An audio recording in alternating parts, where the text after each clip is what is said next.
ভাই তোরা শুনেছি আমাদের গ্রামে একটা ওজাই বিশাল সাপ ধরতে বলো, বিশাল পরিমাণে সাপ ধরতে কোন পাড়ায়? আমাদের ওই পাড়ায়। হ্যাঁ, যাবি যাবি যাবি যাবো যাবো। চল দেখে আসি। চল। ভাই তুই তো আর পাগল ছাগল মানুষ, আর এর কথা তো আমার বিশ্বাস হয় না। না না দেখিস কেন ভাই, চিটিং মাছ মতো নেই। সে বিশাল সাপ ধরতে। চিটিং মাছ তো হ্যাঁ। বিশাল। এই এই এই এই দেখ সেই সেই সেই উদা ভাই হ্যাঁ বলো ভাই।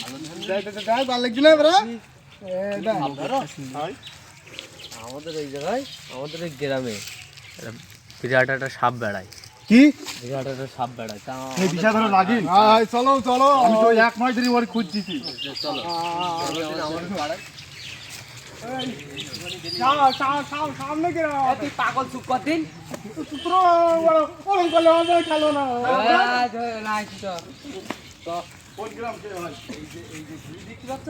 হ্যাঁ পাগল আমি ছাগল মানুষ। ভাই তোরা ওই ওই জায়গা থেকে আমার এক টুকরো মাটি এনে দে।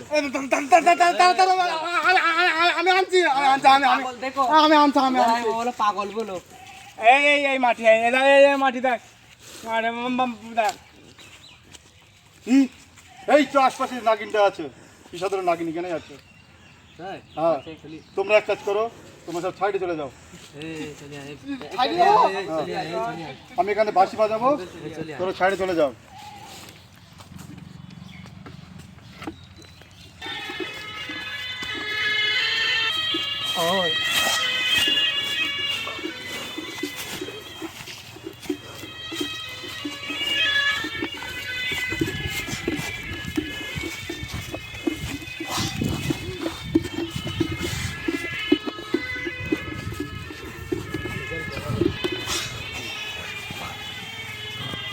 পেয়ে গেছি